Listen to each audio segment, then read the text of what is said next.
If you live in a modern glass condo in Toronto or Vancouver, a floor-to-ceiling curtain wall tower in Dubai, or a densely packed urban block in New York, take a moment to look out your window. What do you see? You see your neighbors sitting in their living rooms. You see pedestrians staring up from the sidewalk. You see the glare of office buildings across the street. And if you are on a transit line or a SkyTrain, thousands of strangers look straight into your private space every single day. We accept this as normal, but think about how radically unnatural it is throughout human history. For millennia, the baseline of human habitation was defense, sanctuary, and inward focus. Today, our baseline is radical, inaccessible exposure. And it isn't just physical exposure from real estate economics and glass facades. It's digital, psychological, and social. We carry tracking devices in our pockets, algorithms harvest our performance, social media platforms monetize our intimate thoughts. So it forces us to ask a profound, unsettling question. Have we abandoned privacy because we had no choice, or because our culture has fundamentally stopped valuing an inner life? Today we are going to dive deep into the architecture of the inward-facing courtyard house, not just as an architectural artifact, but as a lens to examine where humanity went wrong, why we crave sanctuary, and what our future looks like when the outside world swallows us whole. When I previously explored the Arabic courtyard house online, millions watched, but it sparked an intimate, fierce debate in the comments. Is the courtyard exclusively an Arabic or Islamic invention? The short answer is no, and that realization is precisely what makes the concept so powerful. Across entirely different continents, independent civilizations, separated by vast oceans and distinct belief systems, arrived at the exact same architectural blueprint. Why? Because the need for an internal sanctuary is a fundamental human instinct, triggered whenever the external world becomes too hostile, chaotic, or overstimulating. Let's look at the historical flashpoints that forced these cultures to turn inwards. Cities like Florence and Rome during the 14th to 17th century were hotbeds for political factionalism, violent street clashes, and civil unrest. Wealthy merchant families and nobles built palazzos with massive, thick stone exterior facades that acted as defensive fortifications against rival factions.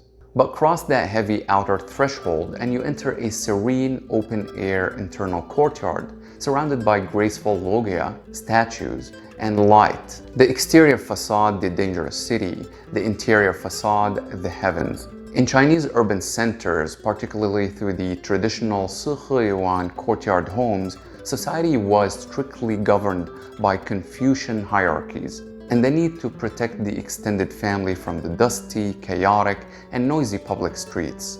The outer walls had virtually no windows facing the street. The gate was kept tightly closed.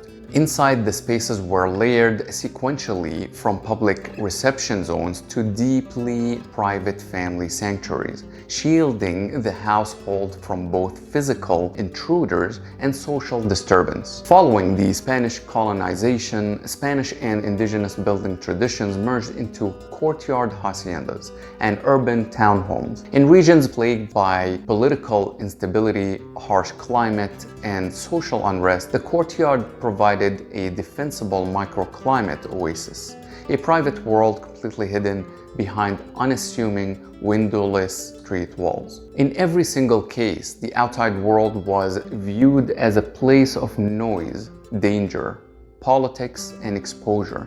The inside world was where culture, family, and the human soul were actually preserved. To truly understand these homes, we have to look past the aesthetics and examine the mechanics. Why were they designed this way? It boils down to two core forces: environmental physics and psychological survival. In scorching Middle Eastern or Latin American climates, an outward-facing house is a thermal disaster. Large glass windows act as solar ovens, trapping heat. Traditional courtyard houses use the open-air central void as a thermal regulator. During the scorching day, cool air pulled in the shaded courtyard. At night, warm air rose out of the open center, drawing cool night air through the surrounding rooms. Coupled with thick mud brick or stone masonry, which has high thermal mass, the building absorbed heat slowly during the day and released it at night. Water features and indoor greenery added evaporative cooling, dropping temperatures naturally without a single kilowatt of air conditioning. When your eyes, ears, and mind are constantly bombarded by external noise, traffic, politics, crowds, and commerce, your nervous system never rests. The inward-facing house acts as a sensory filter. By cutting off visual connections to the street, it forces your gaze upward towards the sky. The only moving element in your immediate environment are the wind rustling through a citrus tree, the sound of trickling water, and changing cloud patterns. It transforms a house from a mere shelter to a meditative ecosystem. Architecture is never just geometry. It is a container for human culture. To understand what we have lost, we only have to look at cultural touchstones like the beloved Syrian television epic Bab al-Hara. Millions across the Arab world fell in love with Bab al-Hara, not just for the drama, but because it portrayed a living, breathing community rhythm anchored entirely by those courtyard homes. It showcased a social fabric that modern urban planning has completely obliterated. In these traditional societies, a house was never referred to merely as physical shelter. It was viewed as a spiritual habitat. Within those walls, complex social structures flourished. Multi-generational harmony, extended families, grandparents, parents, children, and uncles lived under one roof while maintaining absolute personal autonomy. The home was carefully zoned. The outer reception area, the majlis, dealt with the public, conducting business and welcoming neighbors without ever breaching the private sanctuary of the family. Meanwhile, the central courtyard belonged to the women, children, and intimate family life. A vibrant, safe micro-world shielded from the dust, politics, and praying eyes of the street. When we tore down those homes in favor of the Western-style suburban grids and high-rise apartment towers, we didn't just change our real estate layout, we fractured the extended family structure. We replaced community interdependence with urban isolation. This brings us to a critical, provocative observation we have to confront. Is it possible that we live in a fundamentally more peaceful society today, and that's why we don't care about being outward-facing anymore? Think about it. Historically, the street was genuinely dangerous. It was full of marauders, political violence, unsanitary conditions, livestock, and unpoliced chaos. Turning your back on the street was a matter of physical survival. Today, our streets are paved, lit, policed, and heavily regulated. Modern cities feel orderly and safe because we no longer fear physical violence or chaos on our doorsteps. Have we lowered our guard?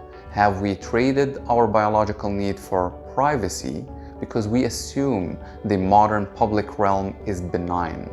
But here's the catch. While physical violence on the street may have decreased in many modern cities, a new kind of danger has taken its place, a psychological and digital assault.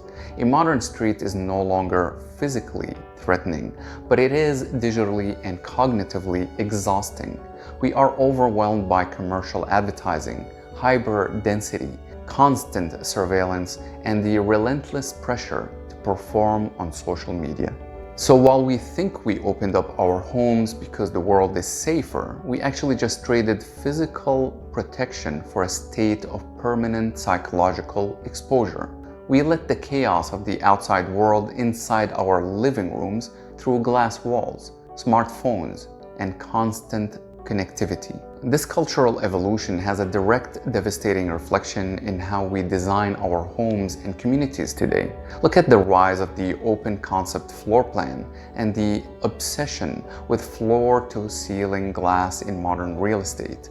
Why do we build homes that are completely transparent? It is because our entire culture has shifted from living to performing. Social media has taught us to view our homes not as private sanctuaries, but as backdrops for content. We want the world to see how minimalist, how bright, and how modern our living spaces are. We have willingly converted our private sanctuaries into public stages. But what happens to the human psyche when you live in a fishbowl? Psychologists and urban sociologists are already documenting the fallout. Skyrocketing rates of anxiety, chronic fatigue, attention fragmentation, and a deep, gnawing loneliness. When you have nowhere to hide, when your eyes and mind never experience true enclosure, your nervous system stays in a low-grade state of fight or flight. You are always on display. If the trend continues, the future of housing will see a massive backlash. A digital saturation reaches its breaking point. People will experience an intense psychological hunger for true analog offline privacy. So how do we fix this? How does a clever designer approach the future when real estate economics, strict zoning laws, and land scarcity force us to build vertically and pack millions of people into tight urban footprints? Listen, we aren't going to tear down every glass high-rise in Toronto, Vancouver, Dubai, or New York. The economics of urban land are too rigid. But a clever designer doesn't throw their hands up and surrender to the glass fishbowl. Instead, they look past surface restrictions and design for the essence of the problem. How do we bring the spirit of the courtyard, the connection to the sky, the acoustic buffer, the private sanctuary into a vertical tower or a narrow urban lot? Forward-thinking architects are designing multi-story vertical light wells and internal voids that pierce through high-rise floor plate, allowing light and air to drop into the center of a building rather than just hitting the exterior skin.